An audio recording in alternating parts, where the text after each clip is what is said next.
Jeudi 1er août 2019, nous y sommes. Le Bénin se souvient encore de son accession à l'indépendance. Bonne fête à tous les Béninois du monde et le grand rendez-vous ne sera pas. Du reste, toutes nos rubriques sont liées justement à la célébration de l'indépendance du Bénin. Avant de vous proposer le menu de ce grand rendez-vous, je vous invite à suivre ceci. Bienvenue au Bénin. Paysages verdoyants, relief multiforme, faune et parcs naturels, plages ensoleillées, cité balnéaire ultramoderne, rythme au corps, rite au cœur, vestiges et reliques d'une histoire séculaire, brave peuple, biens et personnes sécurisées. Le Bénin, terre de culture et de riches traditions, vous offre de grands moments de découverte et d'évasion. Venez visiter mon beau pays, le Bénin. Il vous surprendra. Bénin, miroir de l'Afrique.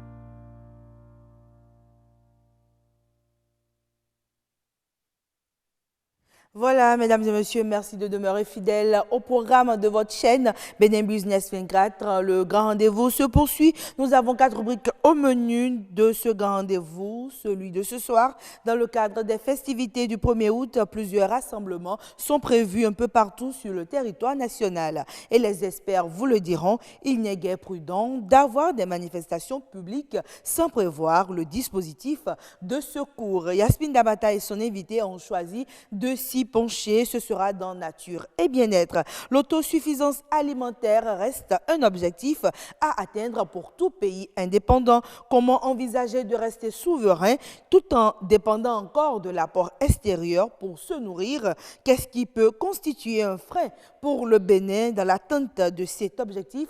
Les réponses, c'est dans le monde agricole avec Marcel Betoro et son invité. La souveraineté d'une nation s'incarne au travers de différents symboles, des symboles nationaux qui permettent d'identifier le pays, mais qui donnent aussi aux populations ce sentiment d'appartenance à une nation. Notre expert ce soir revient sur les symboles nationaux du Bénin, leur sens et ce qu'ils représentent pour les Béninois. Horizon Culture ce soir aussi est dans la danse. Nous recevons Simon Dédi, il est professeur en musicologie. Avec lui, nous allons vous faire redécouvrir l'hymne national dans son entièreté, surtout à travers ses tons, à travers ses gammes, à travers ses messages. Restez avec nous, le grand rendez-vous, c'est beaucoup d'informations sur le Bénin. Vous le connaissez ou vous ne le connaissez pas, on vous le fait découvrir dans son entièreté. Restez donc avec nous. Le grand rendez-vous de ce soir, ce n'est pas aussi sans le journal. Le 19h45 sera donc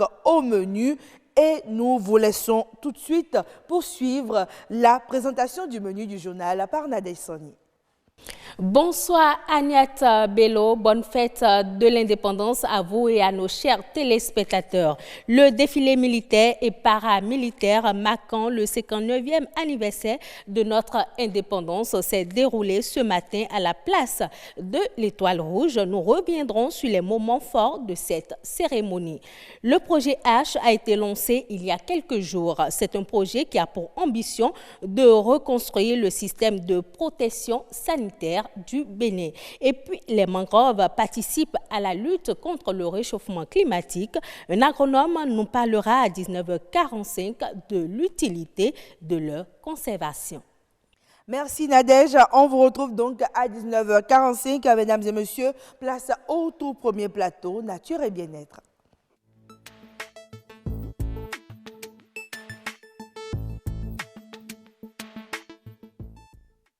Alors ce soir, nous parlons du dispositif de secours lors des manifestations publiques sur Nature et Bien-être. Mais avant, nous vous invitons à suivre cet extrait.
Voilà, c'est toujours bon d'aider tout en s'aidant soi-même. Et pour en parler, nous recevons justement Casimir Echira. Il est commandant à la compagnie départementale des sapeurs-pompiers du littoral. Bonsoir. Bonsoir, madame le journaliste. Merci d'être avec nous en ce 1er août. C'est toujours bon de se savoir en compagnie des personnes comme vous. On est en toute quiétude. On se dit, bon, peu importe les dangers, on a un bras valide, un héros de la nation à nos côtés. Yasmine Damata. Bonsoir Agnès Bello. Comment vous allez? Très bien, je vous souhaite déjà bonne fête de l'indépendance. Pas à moi, on se souhaite. Bon, on souhaite à nos téléspectateurs bonne fête. D'accord, donc bonne fête à tout le monde. Et vous avez choisi ce soir de vous intéresser au dispositif prévisionnel de secours. Oui, pour en parler, notre invité, déjà je lui demande quel est le rôle du sapeur-pompier quand il s'agit des grands événements comme la fête du 1er août. Merci, madame. Il faut dire que quand on prend les grands événements comme la fête du 1er août, oui, c'est des événements que nous qualifions d'événements grand public ou manifestations grand public. Ce qui veut dire que ces événements drainent pas mal de monde. Oui. Et donc, pour gérer l'aspect sécurité bien entendu liée à la personne et des biens de ces événements, il y a un dispositif particulier qu'on met en place. Alors, notre rôle dans ce cadre, d'abord, c'est de porter secours à toutes les personnes ou à tous ceux qui seront victimes lors de cette manifestation-là. Alors, pour gérer efficacement les événements grand public, il y a une préparation qui se fait en amont et déjà sur le terrain, nous identifions un endroit favorable où nous mettons ce que nous appelons un poste de commandement avancé.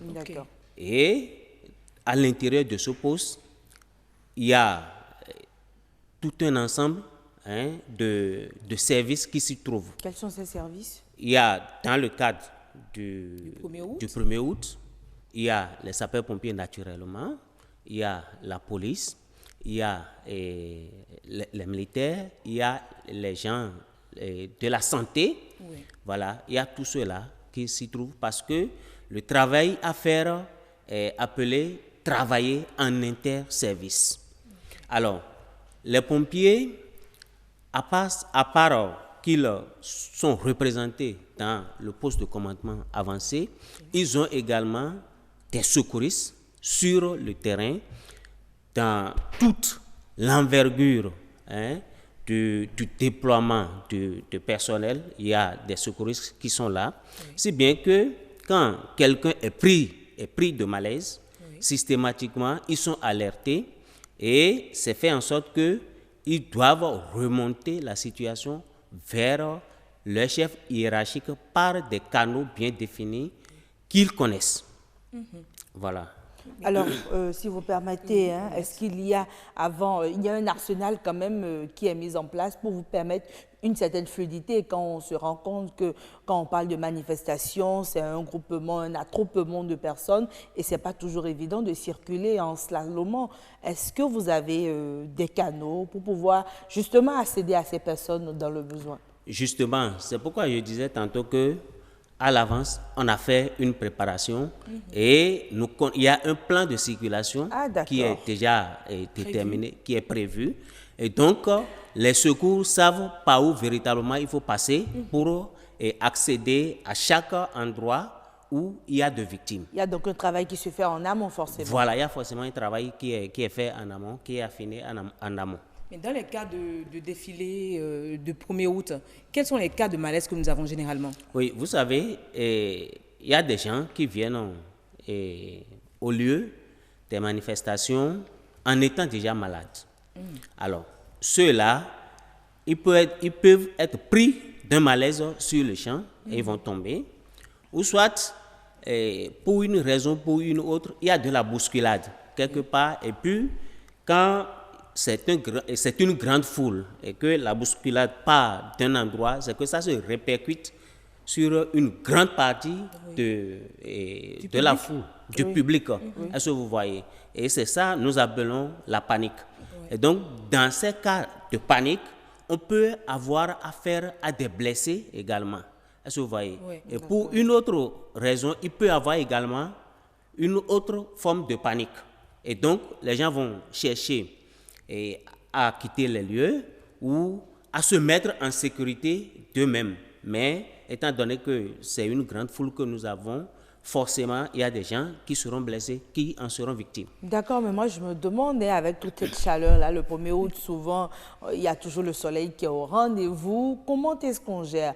Est-ce qu'il y en a pas qui tombent évanouis juste à cause de la chaleur, juste parce qu'ils étouffent? Justement, ça c'est les premiers cas d'ailleurs. Les plus fréquents, voilà, les plus fréquents où les gens n'arrivent pas à supporter la chaleur et puis systématiquement ils tombent. Et donc le pompier secouriste qui est là, il va faire le dégagement, il va le retirer de la foule. Donc c'est un dégagement qu'il fait et le met en lieu sûr. Et donc le réconforter, il revient systématiquement. Si ce n'est qu'un coup de chaleur, il va revenir systématiquement. Maintenant, si c'est un malaise qu'il a développé parce qu'entre-temps, il était malade, alors là, après, à l'issue du bilan que le secouriste aura effectué, il pourra remonter vers son chef hiérarchique, qu'il est en face d'une telle situation et qu'il souhaite que la victime soit déplacée de là pour un point que nous appelons le point de regroupement des victimes. Et là, dans ce point de regroupement des victimes, il y a forcément un médecin ou un agent de santé qui doit poser un diagnostic plus approfondi. Alors là, déterminer s'il faille traiter le cas sur place ou référer cette victime vers un hôpital. Mais la population qui est sur le terrain, déjà, si on est dans un endroit où il n'y a pas de sapeur-pompier, il n'y a pas de secouriste, et qu'on a quelqu'un dans la foule qui fait un malaise, comment on gère? Vous savez, c'est vrai qu'on ne peut pas avoir de secouristes ou de sapeurs-pompiers partout. Oui. Mais on essaie quand même de respecter une certaine norme pour pouvoir disposer les secouristes. Alors, dès lors que le cas vient, vous savez, c'est forcément le tout premier témoin qui donne l'alerte. Voilà. Et l'alerte remonte toujours vers le secouriste le plus proche. Encore que beaucoup vous diront que votre numéro est le plus composé. Déjà, rappelez-le. La ligne directe pour vous avoir. Oui, c'est le 118. Voilà. Et il est fonctionnel ce jour-là? Il est fonctionnel. La ligne 118 est fonctionnelle. Il n'est pas trop pris d'assaut? C'est facile de vous joindre? C'est toujours facile de nous joindre. Mais je me demande, est-ce que la foule, quand vous devez déplacer le malade ou le patient qui est dans la foulée, est-ce que le public vous laisse libre cours ou on vous dérange? Comment vous gérez? Vous savez, nous avons une population vraiment solidaire. Donc, quand quelqu'un est en danger, d'abord, cette population a envie de porter secours à celui-là qui est en danger. La compassion. La compassion. Et dès lors qu'on voit un spécialiste en la matière à côté de la victime, alors systématiquement, l'espace se crée pour que celui-là vienne travailler normalement et sauver la vie qui est en danger. Et donc, la population, en réalité, ne va pas nous gêner dans notre travail. D'accord. Plutôt, ils accompagnent. Elles accompagnent. Vous avez une question? Oui, justement, ma question, je ne sais pas, je sais qu'habituellement, vous n'aimez pas trop parler statistiques, mais dites-nous, habituellement, et à chaque 1er août, on a environ combien de victimes? Non, bon, on n'a pas de grandes victimes, hein, et on enregistre des cas légers.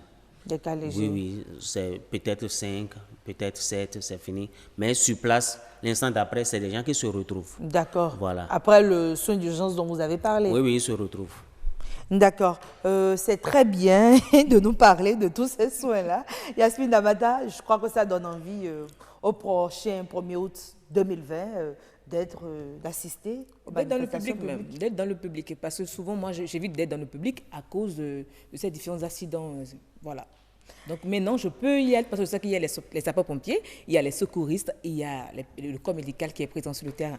D'accord, le coordonnateur du grand rendez-vous s'impatiente, il me fait de grands signes. Il est l'heure de boucler la rubrique Nature et bien-être qui cède place au monde agricole.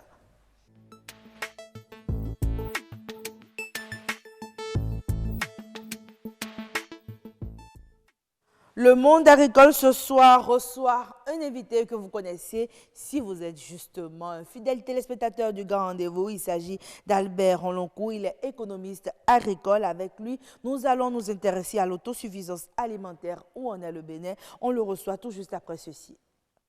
L'accès à une alimentation saine en quantité suffisante pour tous est l'un des défis auxquels l'humanité reste confrontée.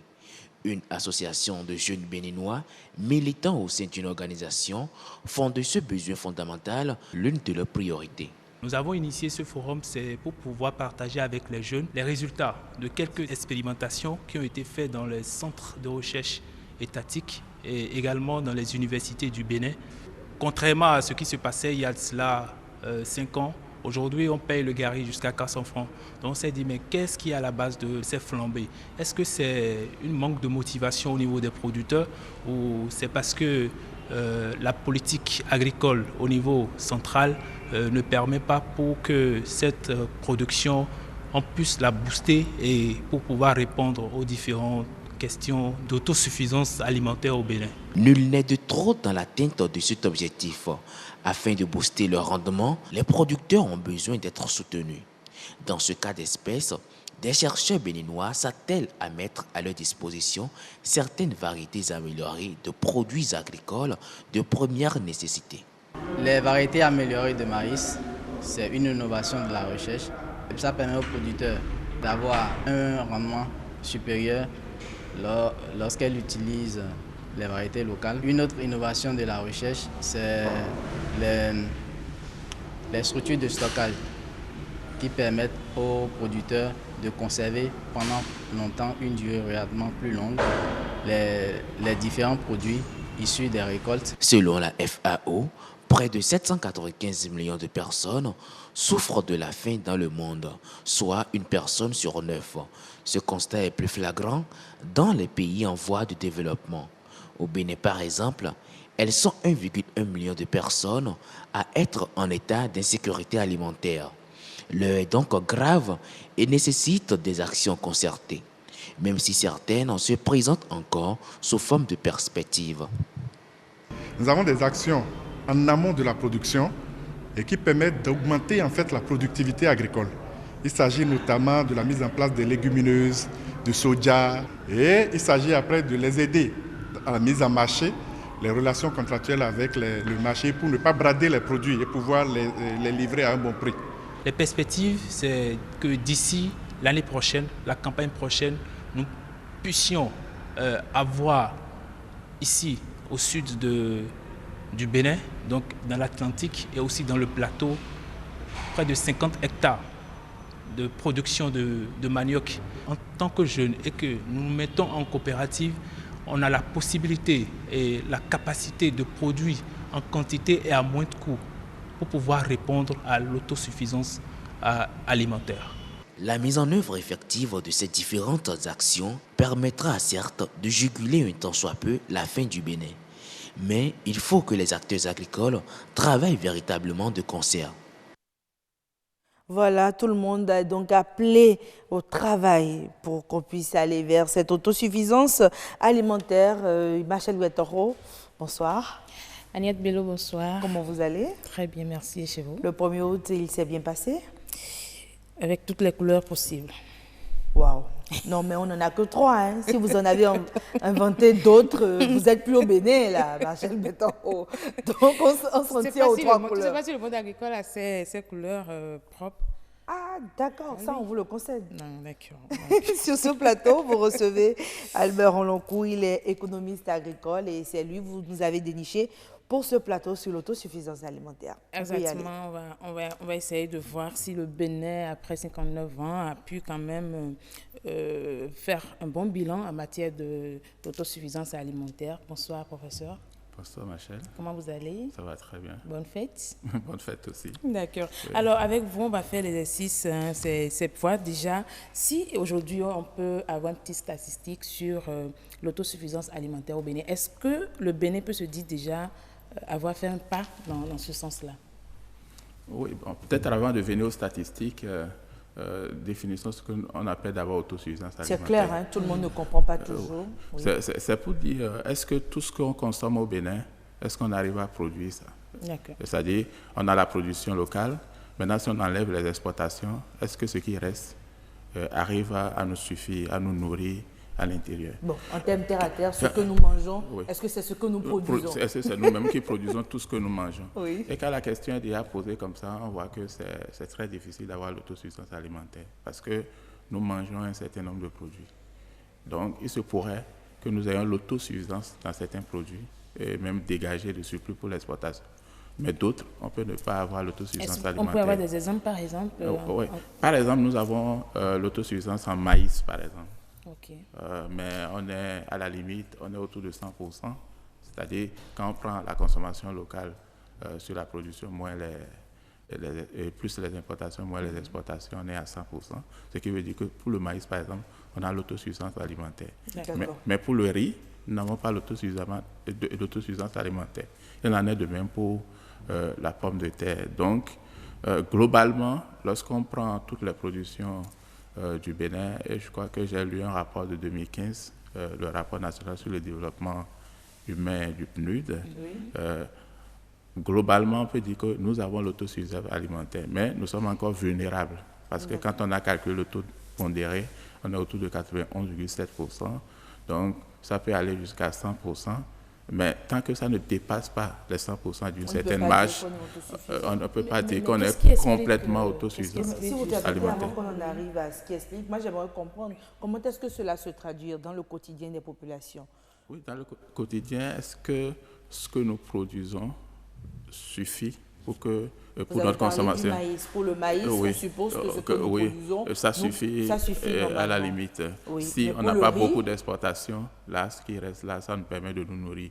Pour le riz, par exemple, on n'est pas autosuffisant. Parce que nous ne produisons pas assez. Pas assez pour pouvoir couvrir la demande. Donc là où je suis en train de dire que le concept d'autosuffisance alimentaire, ça peut ne pas être pertinent, c'est qu'on a ce qu'on appelle la sécurité alimentaire. Oui. Pour dire, est-ce qu'en tout temps, en tout lieu, nous avons un accès régulier à l'alimentation. Donc il y a l'accès en quantité, en qualité. Adéquate, que ce soit importé ou que ce soit exporté. Produit localement. Alors, vous voyez, quand vous prenez ça comme ça veut dire que vous pouvez produire du coton, par exemple, avoir de revenus et vous utilisez le revenu pour acheter à manger. Et dans ce cas, on peut dire que vous avez la sécurité alimentaire. Mais vous n'avez pas l'autosuffisance alimentaire puisque vous ne produisez pas ça vous-même. D'accord. Donc, c'est en ce temps-là que je disais que c'est un peu difficile. On peut ne pas poursuivre l'autosuffisance alimentaire, mais ce que nous poursuivons surtout, souvent, c'est la sécurité alimentaire qu'on poursuit. Est-ce qu'en temps normal, nous disposons de ce qu'il nous faut pour être autosuffisants? Oui, globalement, on dispose de ce qu'on a. Ce que j'ai expliqué tout à l'heure, j'ai dit que l'autosuffisance, on l'a dans pour certaines denrées alimentaires. Par exemple, si je cite un certain nombre, on l'a pour la patate douce, le niébé, et ses dérivés, l'arachide, l'igname, le piment, le manioc, le maïs, le soja, le mil et sorgho. Donc, on a l'autosuffisance pour ces aliments-là. Mais il y a d'autres pour lesquels nous n'avons pas l'autosuffisance. Comment se fait, c'est-à-dire les aliments pour lesquels nous n'avons pas encore l'autosuffisance, comment est-ce qu'on peut arriver à avoir l'autosuffisance puisqu'on a pu l'avoir pour d'autres aliments? Comment est-ce qu'on peut faire encore? C'est là où je dis que la question est un peu difficile. Parce que le paysan qui produit le maïs, par exemple, il utilise sa main-d'œuvre et ses moyens pour produire le maïs. Si vous lui dites de produire d'autres produits pour lesquels on n'a pas l'autosuffisance alimentaire, tels que la pomme de terre, le riz, le poisson, le lait, la viande, si vous lui dites de produire tout ça, il est obligé de détourner les moyens qu'il utilisait pour le maïs pour ça. Ah, d'accord. Donc, ce serait comme déshabiller Paul pour habiller Pierre. Donc, il y a des contraintes. Donc, si on veut forcer les gens à avoir l'autosuffisance dans certains mais on peut encourager. Oui, on peut encourager d'autres personnes à aller vers ces secteurs-là. Oui. Puisque vous le dites, c'est vous-même les experts qui dites que nous avons suffisamment de terre. Et... Oui, on a suffisamment de terre, mais ça veut dire que ce sont les mêmes personnes. Donc c'est une question de main-d'œuvre. Oui. Et bon, il y a la main-d'œuvre, il y a un certain nombre. Nous sommes 11 millions de Béninois. Il y a environ 45% des gens qui sont dans le monde agricole. Donc c'est eux. Donc, si vous leur dites de produire quelque chose, ce serait nécessairement aux dépens d'autres. Donc, c'est pourquoi je dis le concept le plus pertinent, c'est bien la sécurité alimentaire.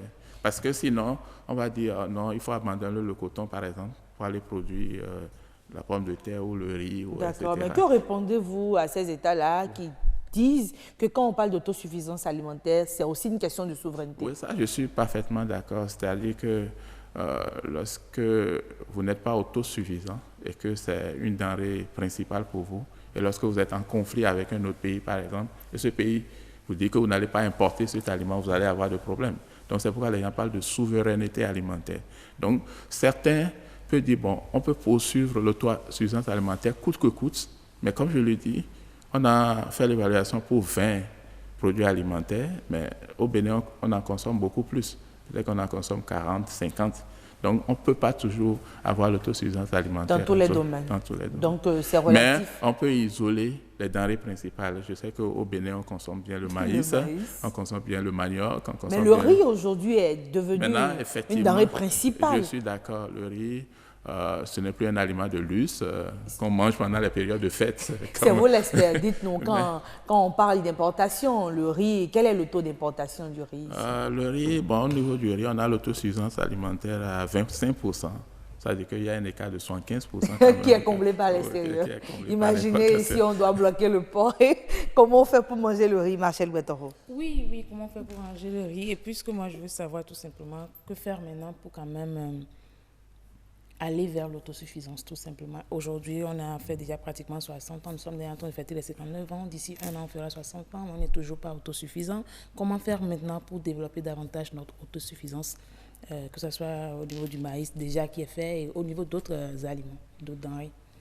Oui, bon, je ne sais pas si je me suis fait bien comprendre. Mais est-ce que c'est un objectif c'est ça. Est-ce que chez nous, ça doit être un objectif global ou bien un objectif pour certaines denrées? Oui.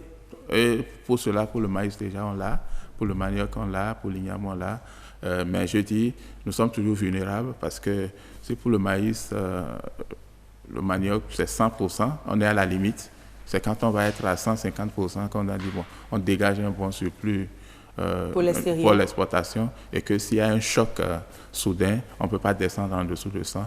Donc, il y a des efforts à faire dans ce domaine. Maintenant, le riz, je crois qu'il y a des études à faire pour voir est-ce que nous avons vraiment besoin d'être autosuffisants sur le plan du riz. Parce que le problème, c'est quoi? Quand vous cultivez le riz, comme je vous ai dit, vous divertissez les facteurs de production d'autres cultures vers cette culture-là. Maintenant, si on n'a pas l'avantage comparatif dans ça et qu'il vaut mieux importer du riz et produire du maïs, on ne va pas refuser aux gens. Il faut rappeler aussi que ce n'est pas qu'au niveau des productions, il y a aussi la transformation. Oui, absolument, parce que quand on dit un produit alimentaire, ce n'est pas le produit brut toujours, il faut de la transformation. Ne serait que pour le manioc, par exemple, pour avoir le gari, c'est autre chose. Même si on peut manger le maïs et le manioc à l'état brut, mais il y a d'autres transformations qui sont extrêmement importantes. Donc, ça veut dire que non seulement il faut travailler au niveau de la production agricole, mais il faut travailler aussi au niveau de la transformation de l'industrie agroalimentaire de façon générale. Est-ce qu'on peut espérer vraiment un Bénin autosuffisant sur le plan alimentaire? Oui, le Bénin est déjà sur la bonne voie, mais il y a une certaine vulnérabilité. Mais dans beaucoup de domaines, on est autosuffisant et je crois que c'est extrêmement important. Encore que ce sera le mot de fin. Voilà. Et pour moi aussi, le Bénin peut devenir autosuffisant. Il est déjà sur la bonne voie, le professeur nous l'a dit, donc on va tous y travailler. On reste confiant pour y arriver. C'est une bataille de groupe. Voilà, une bataille de groupe, et ce que moi je retiens de l'intervention du professeur Roloncourt, c'est que le plus important, c'est d'éviter l'insécurité alimentaire. Tant qu'on évite l'insécurité alimentaire, on peut toujours avoir une marge de manœuvre pour travailler à aller vers l'autosuffisance alimentaire. Mesdames et messieurs, c'était donc là le monde agricole de Machette Batoro et du professeur Albert Roloncourt, qui est économiste agricole. Nous abandonnons cette rubrique et nous passons à présent à l'expert.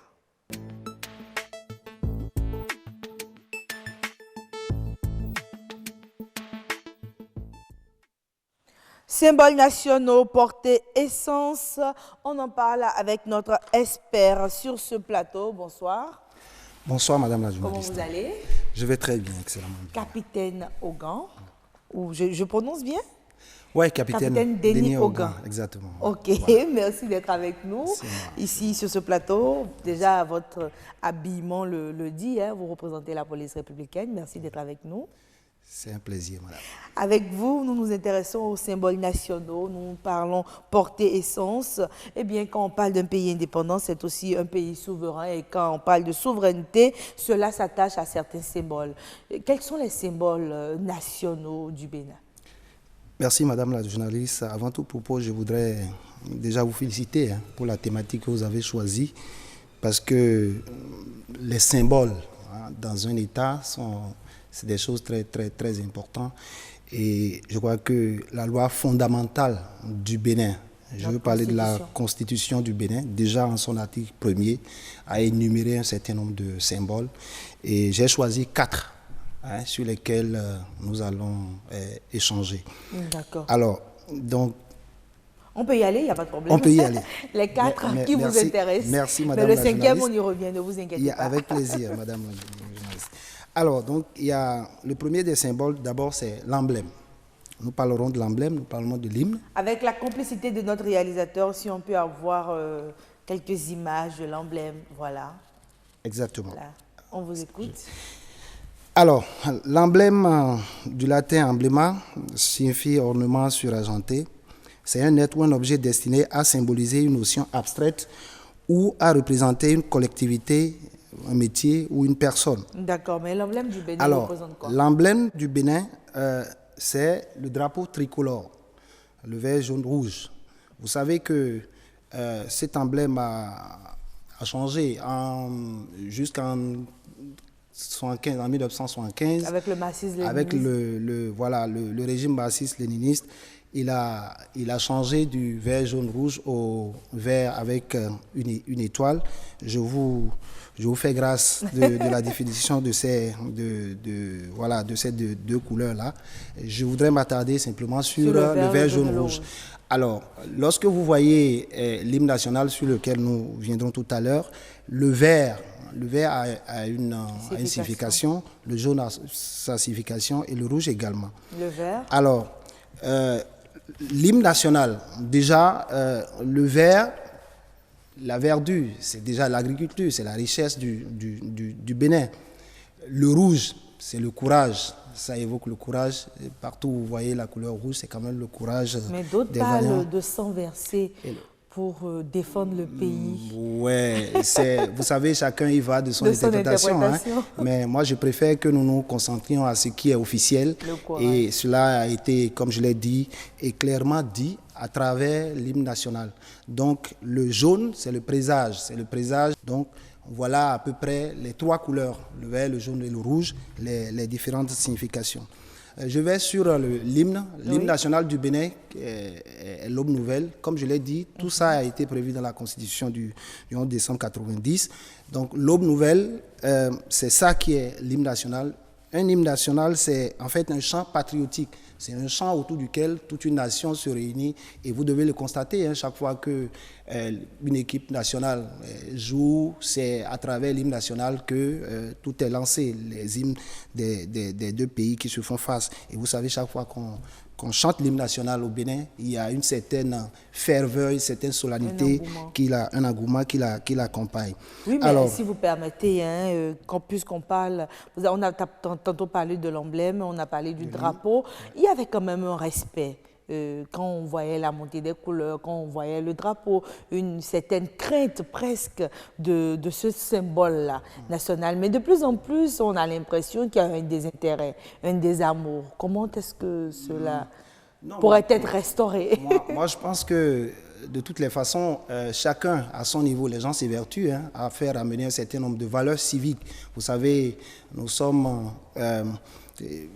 jadis, c'est à l'école qu'on enseigne un certain nombre de choses et donc il est nécessaire que toutes les administrations reviennent à ces valeurs-là civiques pour que les symboles de la République soient de plus en plus respectés et en l'occurrence le cas du drapeau national dont vous parlez. À l'hymne national. Alors, on en vient à l'hymne national, j'en ai déjà parlé tout à l'heure, l'aube nouvelle qui a 3 couplets. Malheureusement, aujourd'hui, nous limitons souvent, où il est coutume de voir que les gens se limitent au premier. Là, on voit en image, là. Voilà, le père Gilbert Daillon, qui en est l'auteur. Et donc, souvent, on se limite au premier couplet.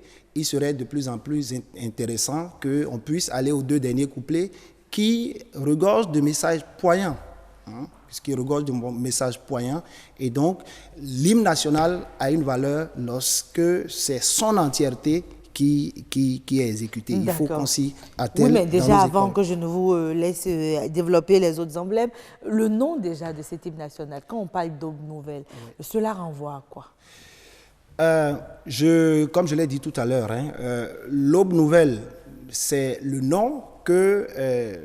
Le constitutionnaliste a voulu donner à notre hymne national. Alors, l'aube nouvelle, c'est, je pense, et ça c'est une interprétation personnelle, bien sûr. Je pense que c'est juste pour dire, nous repartons sur de bonnes bases. Nous partons pour des victoires plus éclatantes, nous réveillons. Vous savez, souvent on dit debout, le béninois debout, nous nous levons, et c'est comme un cri de guerre. Un cri de ralliement. Un cri de ralliement. Alors, je voudrais parler également de la devise. La devise, c'est une brève formule qui exprime une pensée, un sentiment et un mode de vie. Alors, la devise du Bénin, vous le savez, c'est fraternité, justice, travail. Fraternité d'abord, la justice et le travail. La fraternité, comme cela se définit, c'est un lien de solidarité entre les hommes, de façon chose. Alors, la justice, c'est un principe moral qui exige le respect du droit et de l'équité pour tous, et le travail, naturellement, il faut produire. Donc, ces 3 valeurs, ces 3 concepts ensemble, le Bénin a choisi reposer son État, sa République, sur ces 3 valeurs-là. D'accord. Voilà. Revenons un peu en image. Je ne sais pas si le réalisateur peut nous le ramener rapidement. Oui. Regardez un peu avec moi. Quand on voit ces armoiries-là. Exactement. Est-ce qu'on peut revenir un peu sur les symboles qui s'affichent à l'écran? Alors, sur les symboles qui s'affichent à l'écran, je voudrais dire simplement, quand vous regardez à l'extrême gauche en haut, vous avez ce qui est dit, je le dirai exactement, bien parce sûr. Que c'est des symboles de l'État et c'est réglementé. Il est dit que écartelé au premier quartier d'un château Somba d'or. Vous voyez le château Somba, oui. Un peu à l'image de Tata Somba. Le nom est représenté. Alors. Exactement. Alors, au deuxième, d'argent à l'étoile du Bénin, au naturel, c'est-à-dire une croix à 8 pointes d'azur anglais de rayons d'argent et de sable en abîme. Quand vous regardez les quatre symboles qui sont à l'intérieur, oui. À l'intérieur de l'écu, Vous vous rendez compte que vous avez les Tatassumba, juste en bas, vous avez le palmier qui peut-être symbolise la zone méridionale. Ensuite, vous avez un navire de l'autre côté. Il ne reste que peut-être l'étoile dont vous parlez. C'est le quatrième symbole qui s'ajoute aux trois autres pour constituer la moirie. D'accord. Mais l'image des deux animaux qu'on a, il y a beaucoup d'interprétations. D'autres parlent de tigre, d'autres parlent de léopard. Pour vous, quel est cet animal? Non, c'est deux panthères d'or. C'est deux panthères qui constituent le support de l'écu. L'écu, c'est en fait le bouclier. La figure géométrique. Voilà, la figure géométrique qui est au milieu, oui. qui est soutenue donc par ces deux panthères tachetées. Et le thème, c'est deux cornes d'abondance de sable d'or, d'où sortent les épis de maïs. C'est ça qui est juste au niveau supérieur, en haut, c'est les cornes. Et en bas, vous avez la devise du Bénin, fraternité, justice, travail. Voilà. Moi, j'aimerais qu'on revienne sur cette devise-là. Parce que quand on dit fraternité en tout premier, beaucoup se demandent pourquoi est-ce qu'on pourrait se définir d'abord par ce mot fraternité. Oui, je pense que tout commence par là. Il va falloir que les enfants d'un même pays se sentent d'abord des frères, des amis. Et comme je l'ai dit tout à l'heure en définissant le thème fraternité, c'est d'abord des gens qui sont des amis, qui sont ensemble pour la même cause. Et je crois que c'est le plus important. Il va falloir que la fraternité puisse être le lien qui réunit en fait tous les enfants de ce pays. Et juste après, vous avez la justice, c'est clair, l'équité, et enfin, vous avez le travail pour que il va falloir produire. Parce que sans production, c'est pas sûr que la justice de vous à moi, ça je parle aux citoyens en vous, hein, si je peux me le permettre. Est-ce que vous n'auriez pas préféré le travail d'abord? Le travail, après peut-être la justice, après la fraternité. On se demande ce à quoi pensaient nos pères fondateurs quand ils nous ont donné cette devise. Bien qu'on en soit fiers, on se dit si c'est toujours bon de s'identifier à travers ces mots forts-là. Oui, bon, je pense que ce n'est pas forcément ma volonté qui importe. Mais c'est clair. Les pères fondateurs, je crois ont suffisamment mûri leurs réflexions pour travailler énormément pour pouvoir nous donner vraiment cette devise-là qui, à n'en point douter quand même, permet aux Béninois de se sentir fiers, de se retrouver autour d'un idéal commun. Nous sommes un pour la même cause et pour le développement du pays qui est un pays à nous tous. D'accord, mais quel devrait être le comportement de tout citoyen béninois en face de ces symboles nationaux? Oui, comme je l'ai dit, l'importance de ces symboles nationaux n'est plus à démontrer. Si déjà, dans la loi fondamentale, cela est écrit noir sur blanc, ces différents symboles ont été inscrits dans cette loi-là, les Béninois doivent pouvoir de plus en plus avoir du respect pour ces symboles. Lorsqu'il y a le sceau, c'est vrai que le temps certainement ne nous a pas permis de parler du quatrième thème, du quatrième symbole, le sceau. Le sceau officiel. Le sceau officiel. On l'a quand même vu à travers les images, bien sûr. Lorsqu'un document est frappé du sceau, ça lui donne le caractère d'authentique. Vous comprenez? Ça engage l'État dans une certaine mesure. Et vous voyez, le ministre de la Justice, il est souvent appelé le garde des sceaux. C'est-à-dire que tous ces symboles-là, il y a une personne, quand même une personnalité de la République qui a un pouvoir qui a la prérogative. Qui les garde en quelque sorte. Qui les garde, oui, en griffe. Donc, nous devons de plus en plus faire attention à nos symboles parce que c'est notre chose, comme dit quelqu'un, c'est notre fétiche. Ce n'est pas d'autres personnes qui viendront nous le respecter si nous ne le faisons pas nous-mêmes. Nous avons le devoir civique de respecter ces symboles-là autour desquels le Bénin, les Béninois et les Béninois se retrouvent pour évoluer. Voilà. Merci à vous, capitaine Denis Organ. Nous rappelons que vous représentez sur ce plateau la police républicaine. Avec vous, nous nous sommes intéressés aux symboles nationaux. C'est terminé pour la troisième rubrique de ce grand rendez-vous. Nous nous rendons tout de suite au sein de la rédaction pour le journal.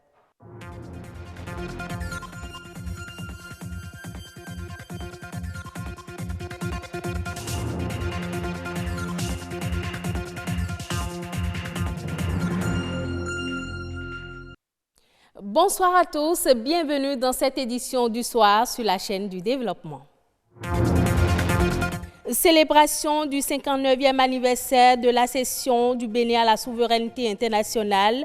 Le défilé militaire a été présidé par le chef de l'État, assisté de son épouse, en présence des différents corps constitués de la nation. C'est un projet de reconstruction du système de protection humaine. Le projet H, lancé il y a quelques jours, est l'une des grandes décisions du gouvernement. Comment les populations appréhendent-elles le projet? On en parle. Les mangroves absorbent le carbone, les protéger et les conserver participent à la lutte contre le réchauffement climatique.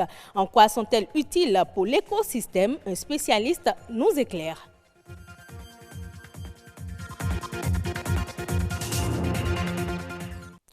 Le Bénin a célébré ce jeudi 1er août 2019 le 59e anniversaire de son accession à la souveraineté internationale. Le clou des manifestations officielles entrant dans le cadre de cette célébration a été le défilé militaire et paramilitaire qui s'est déroulé à la place de l'Étoile Rouge de Cotonou. Il a été présidé par le chef de l'État, assisté de son épouse en présence des différents corps constitués de la nation ainsi que celle des populations. Voici d'ailleurs un extrait de cette parade de nos forces de sécurité et de défense nationale.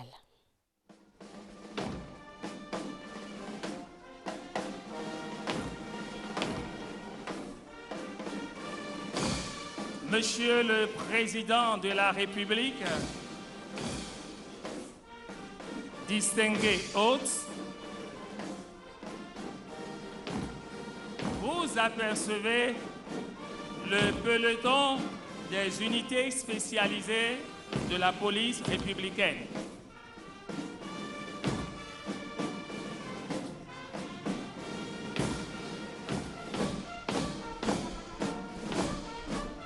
Le deuxième peloton, issu des rangs de la base aérienne de Cotonou, est aux ordres du commandant Tobossou.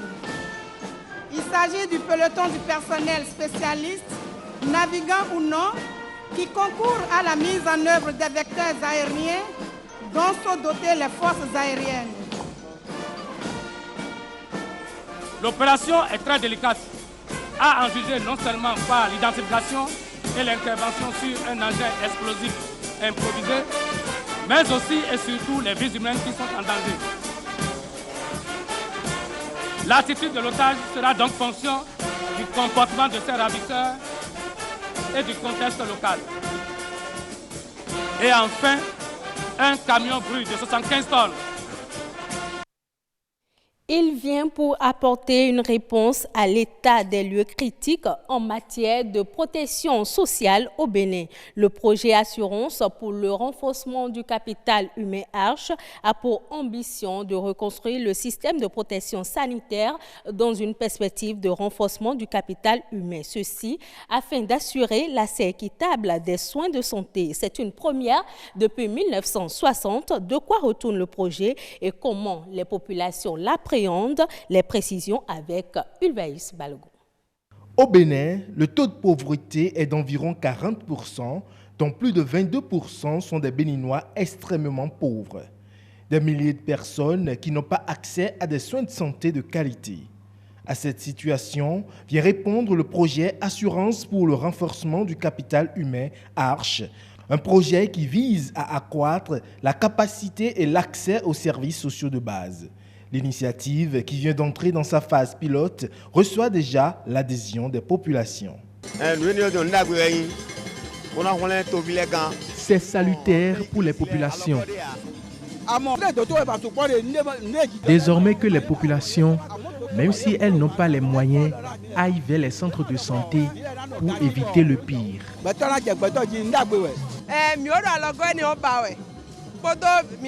Je suis heureuse de cette réalisation ici.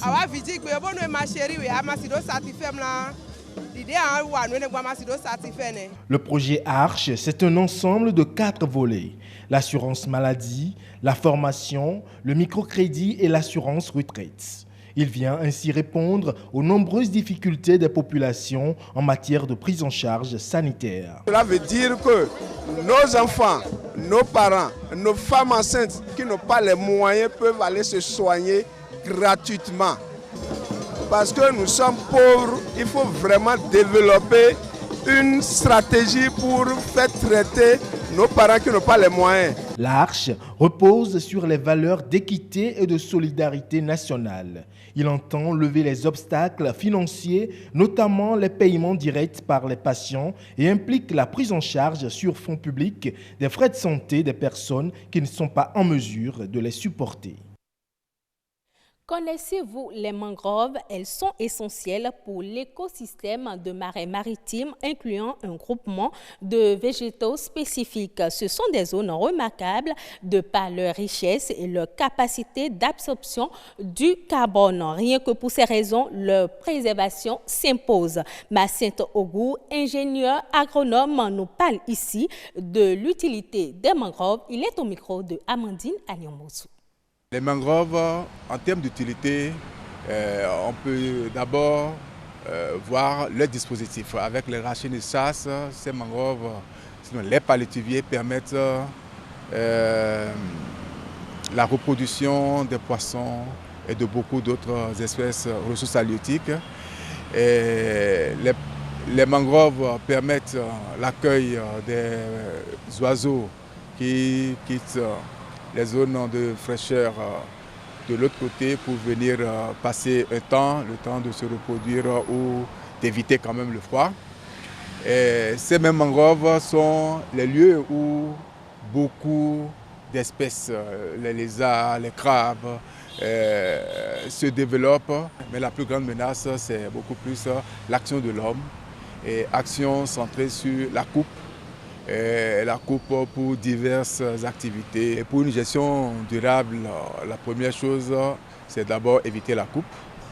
Et éviter la coupe, ce n'est pas annuler la coupe, mais c'est organiser la coupe de manière à ce que ça ne nuise pas à la ressource.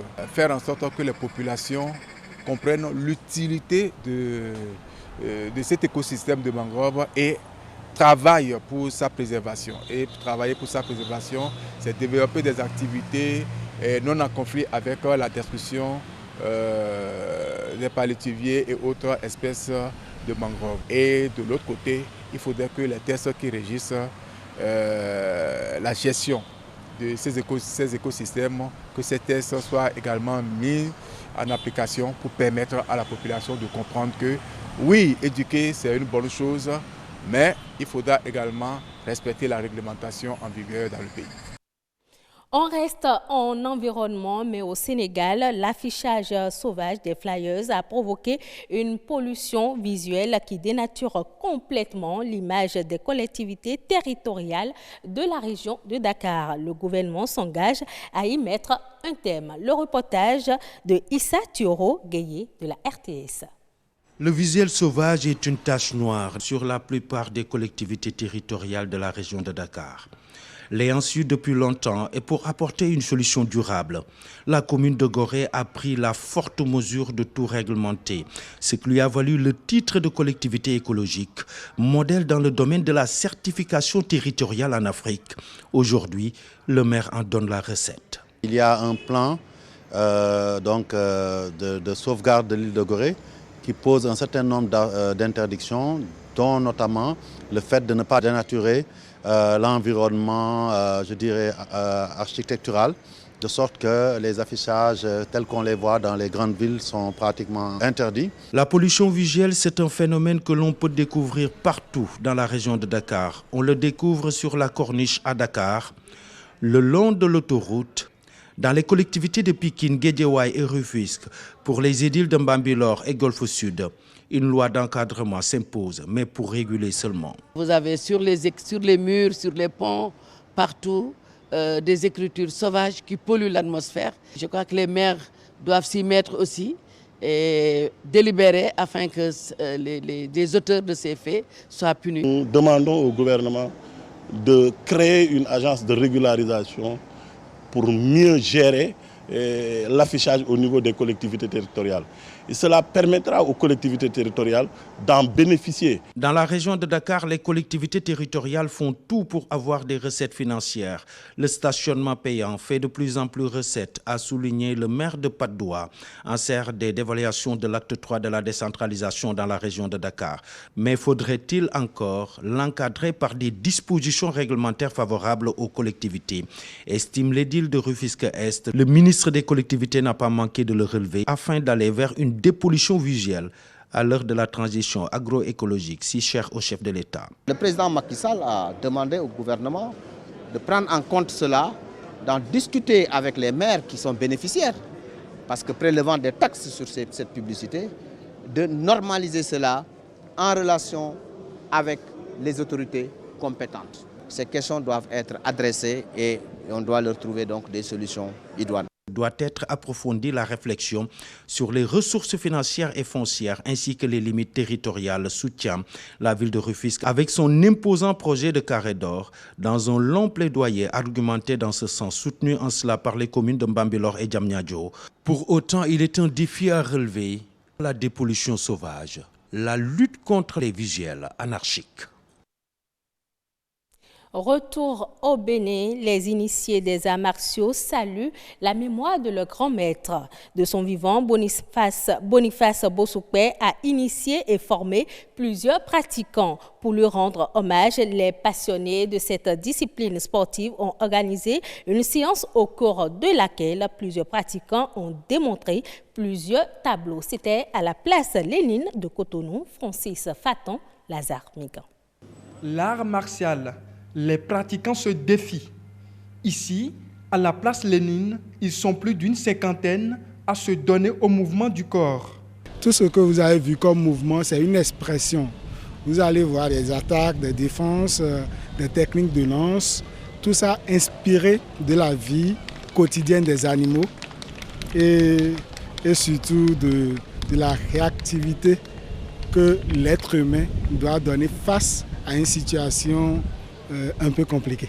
Du kung-fu à l'aïkido, en passant par la capoeira, ces amoureux des arts martiaux procèdent à une série de démonstrations. Des gestes précis et coordonnés, des mouvements simultanés des membres au son de la musique.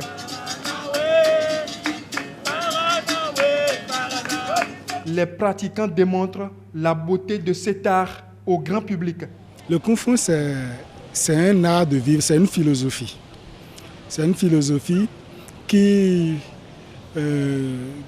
nous transmet le respect de la vie humaine, le respect de la personne qui est devant nous et la soumission à une personne plus faible que soi. Parmi ces disciplines, une seule attire l'attention de tous, la capoeira, un art aux identités culturelles africaines. La capoeira, on va dire que nous avons la partie musicale, la partie de la danse, l'expression corporelle et puis la partie de la lutte. Donc nous pratiquons deux types de capoeira régionale et Angola. Donc aujourd'hui nous avons fait une démonstration de la capoeira régionale mais qui est plus culturelle. Donc il n'y a pas tous les mouvements mais nous avons essayé de montrer ce que c'est que la capoeira. À ce rendez-vous, les organisateurs ont honoré la mémoire de Boniface Bosukpe, président de la Fédération du Kung Fu, une discipline qu'il a tant admirée de son vivant. Ce sera tout pour cette édition. Bonne fête de l'indépendance à toutes et à tous.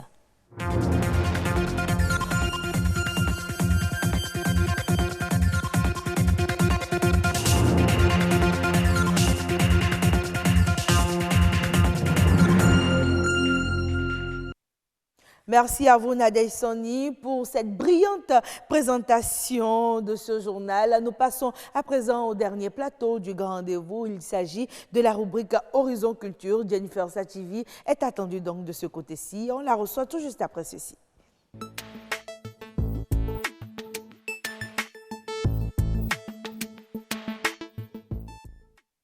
Voilà, on en parlait déjà avec l'expert, on a parlé de l'hymne national. Jennifer Sachivi y revient pour nous parler en termes de ton, en termes de gamme, en termes de portée, en termes de message. On vous dira tout ce qu'il y a à savoir. On reçoit un professeur de musicologie. Je ne sais pas si vous les connaissez, ils ne sont pas nombreux, hein, mais on vous en a déniché un. On le reçoit tout juste après avoir suivi ce reportage. Enfants du Bénin debout, la liberté d'un cri sonore chante au premier feu de l'aurore. Je classe cet hymne parmi les 5 meilleurs hymnes du monde entier. Tout d'abord, quand on cantonne déjà l'hymne national du Bénin, enfant du Bénin debout, ça motive déjà tout le peuple béninois, personne n'est exclu. Donc l'hymne national, celui qui l'a édité, fait partie d'un vrai Béninois. Ça motive, ça doit donner une motivation, ça doit donner une identité. Ben, ça n'a rien d'envieux à part les autres hymnes nationaux que moi j'ai été écouté, comme l'hymne national de la France, du Togo et des États-Unis. Pour nous, en ce temps-là, c'était notre chant de guerre. Parce que quand vous écoutez et vous-même vous chantez ça, vous vibrez, le cœur vibre. Et ça vous monte à la tête. Partout, moi je passe, peut-être à 7 heures, quand les gens montent les couleurs, j'entends ça, je m'arrête. Et je me décoiffe. Enfant du Dahomey debout, la liberté d'un cri sonore chante au premier feu de l'aurore. Enfant du Dahomey debout. Aujourd'hui on dit Bénin. Souffle un vent de colère et de haine. Béninois, sois fiers et de armes sereines. J'aime bien cette partie de la chanson, juste parce que quand j'étais au CM2, mon maître m'a fait aimer cette partie tout en me frappant. Donc c'est resté dans ma tête. La démonstration des 3 parties, des 3 couleurs, la manière dont ils ont qualifié. Vous avez vu, quand on dit le vert, le jaune et le rouge, ils ont qualifié toutes ces 3 parties de la couleur. Et c'est intéressant. Quand on chante l'hymne national, on se sent fier de ce que nos aïeux ont fait pour nous, la lutte qu'ils ont menée, quoi. Mais je dirais qu'aujourd'hui, l'hymne national n'a pas son importance parce qu'à l'école, on ne nous apprend pas tous les couplets.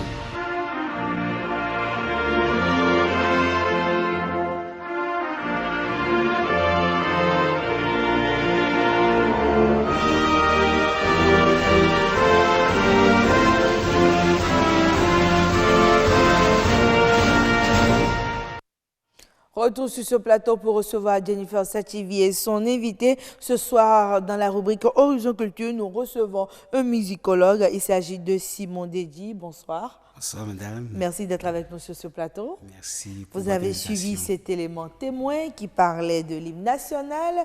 Jennifer Sativi, merci de nous rejoindre sur ce plateau. Merci. Vous êtes rayonnante. Merci, Agnès. Vous êtes tout aussi rayonnante, aux couleurs de la fête. Oui, j'ai choisi le vert. C'est vrai que ce n'est pas exactement le même vert, mais c'est le vert quand même. Donc, j'aime bien l'espoir, j'aime bien espérer. Moi, je suis en bleu, c'est pas grave. Il y a du vert aussi dedans. Si un peu de rouge. Un peu de rouge aussi. Donc, nous sommes au diapason, nous avons le vert, nous avons le rouge. Et c'est déjà ça. Donc, on parle de l'hymne national. Pour vous déjà, Jennifer Sativi, pour une fois, ma question s'adresse à vous. Quand on dit hymne national, cela vous émeut-il vraiment? Pour être honnête, moi, ça me rappelle juste mon cours primaire. Parce que c'est là-bas que j'ai appris ça. Et puis, on nous frappait à la limite pour maîtriser ça. Donc, quand on dit hymne national, je pense d'abord à l'école.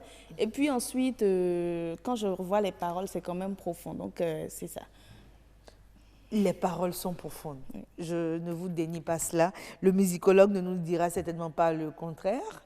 Bonsoir et rebonsoir et merci d'être avec nous.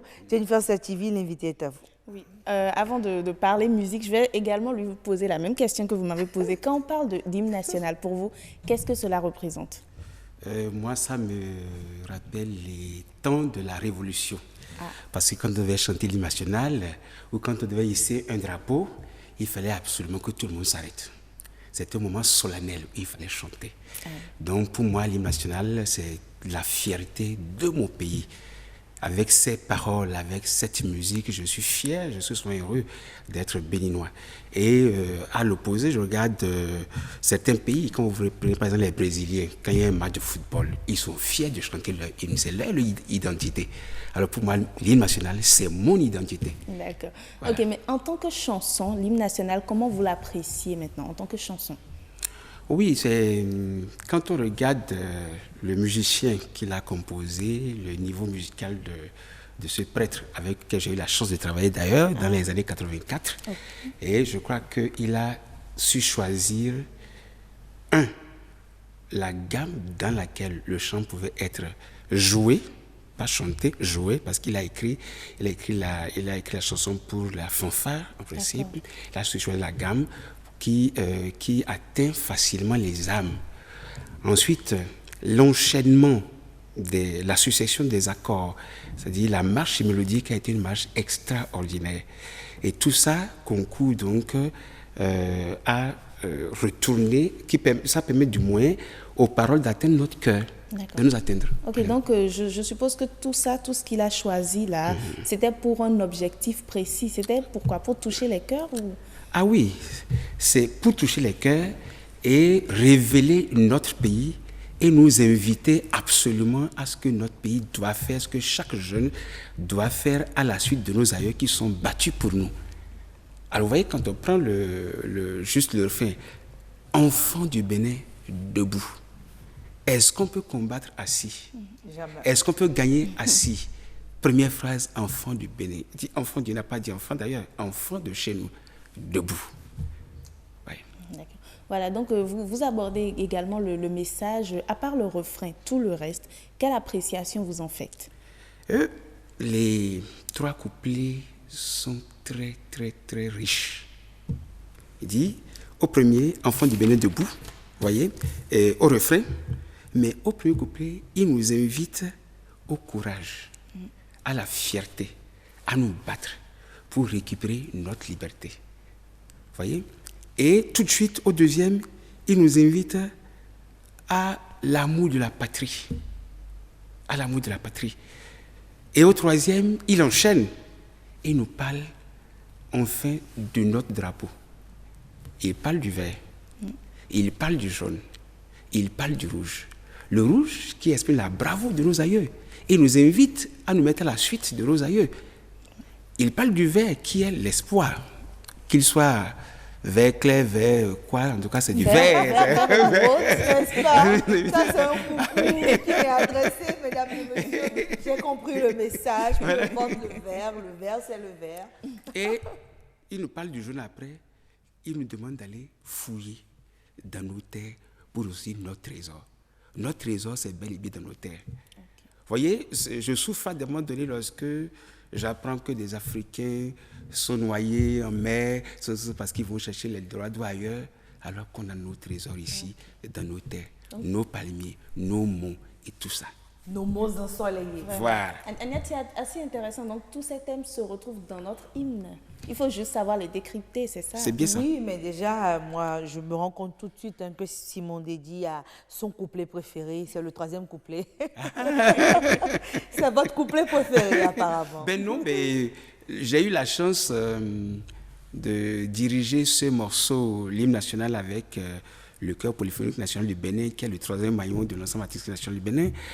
J'ai été pris du coup, mais j'étais heureux parce que à chaque couplet ou à chaque refrain, j'avais une autre façon de diriger et donner une nuance pour faire comprendre les paroles.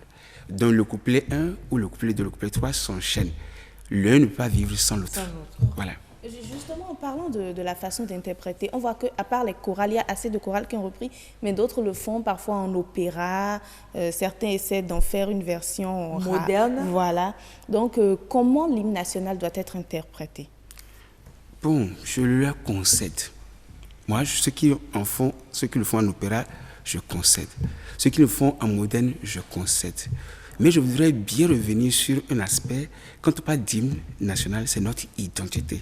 Et notre identité ne peut pas vaciller, ne peut pas changer de temps à un autre. C'est notre identité. Vous voyez un peu? Alors, celui qui l'a composé, Gilbert Daillon, vénéré de mémoire, est un chef de chœur. Il a dirigé les chorales. Il a été à la tête des premières chorales Dominique Savio de Notre-Dame. Et donc, il a écrit modes, fanfare ou chorale. Voilà pourquoi j'ai aimé, par exemple, la retranscription de Grégoire Swad, la retranscription de Armand Ouni, qui l'ont fait en chœur. Et c'est vrai que sur cette transcription, j'ai fait quelques remarques, mais je trouvais ça de plus juste que ceux qui l'ont fait en opéra. Vous savez, j'ai parlé du texte tout à l'heure, du texte. Normalement, dans un hymne, je dis un hymne, parce qu'un hymne, quand c'est national, c'est un. Quand c'est religieux, c'est une. Dans un hymne de ce genre, la voix devait être au service de la parole. Notre qualité vocale, notre qualité musicale devait nous aider à transmettre ces paroles. Alors que dans le système opéra, ce n'est pas toujours ça. C'est la parole au service de la voix.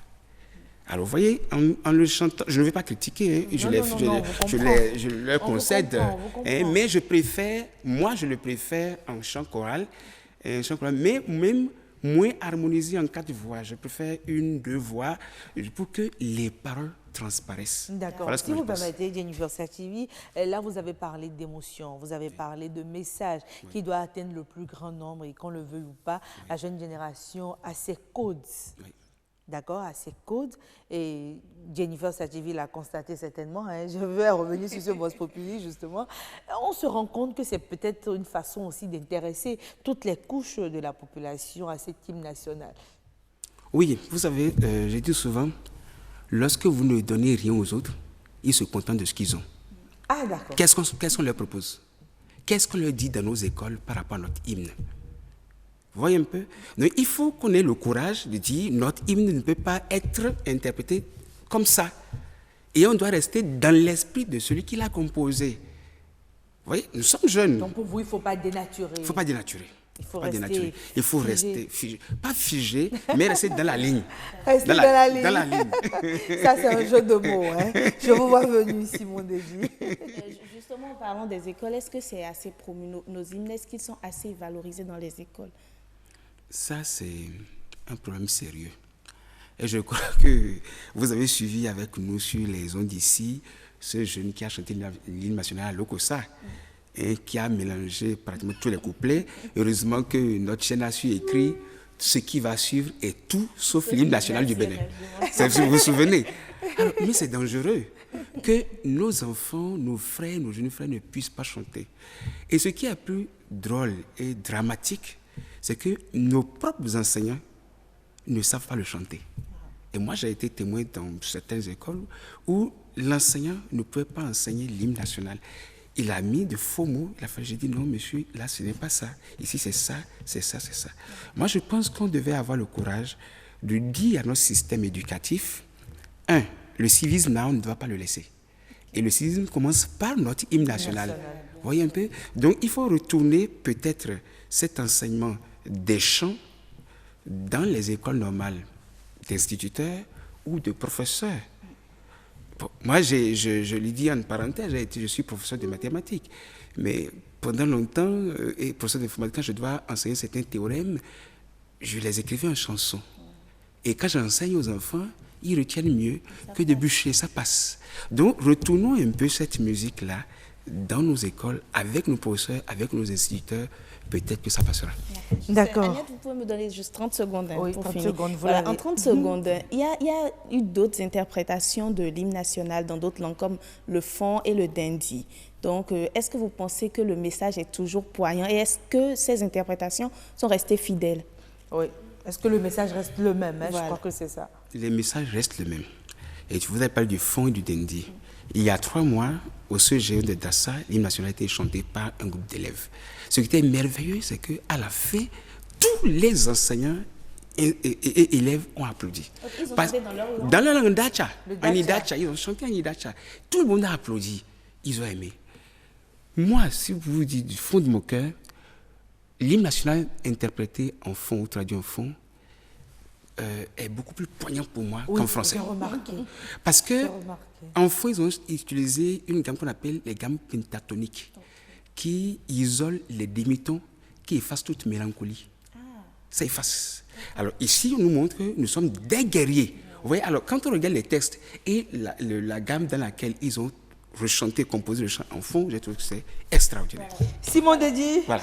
Juste pour conclure, j'avoue que je me sens Jennifer brave. Satimi, vous n'avez plus de secondes pour conclure. J'avoue que je me sens brave en fait quand j'écoute ça. C'est tout ce que je voulais dire. Ouais, je vois bien votre bravoure là. Hein. On va la tester cette bravoure. Mesdames et messieurs, le grand rendez-vous s'achemine vers sa fin. Ce sont les dernières minutes de ce numéro du grand rendez-vous qui était consacré à l'indépendance du Bénin. Vous le savez, nous sommes le 1er août 2019, 59 ans déjà donc que le Bénin a accédé à son indépendance. Il était temps, il était urgent, il était important donc pour nous de revenir dessus dans ce format du grand rendez-vous. Merci à vous de nous avoir suivis tout au long de ces différents plateaux. On ne va pas se laisser sans avoir suivi ceci.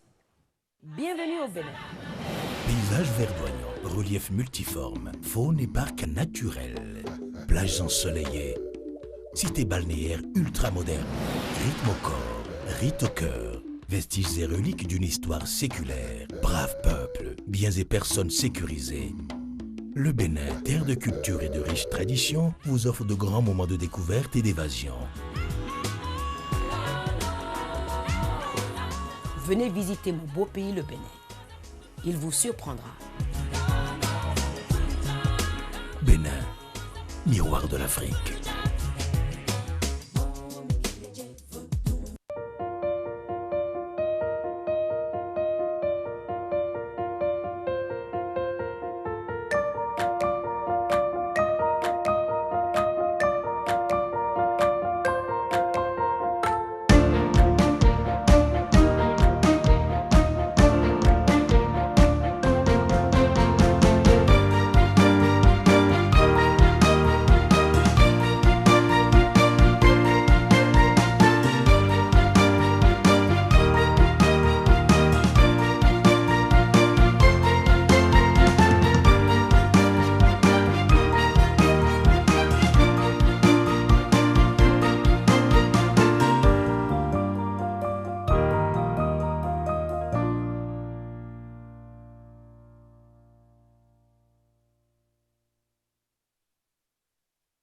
Voilà, mesdames et messieurs, c'était un plaisir d'avoir été à vos côtés en ce 1er août pour ce numéro du Grand Rendez-vous. Merci à vous encore une fois de nous avoir suivis. Eh bien, je vous donne rendez-vous encore demain, toujours avec le même plaisir pour un autre numéro du Grand Rendez-vous. D'ici là, portez-vous bien et bonsoir chez vous. Surtout, bonne fête.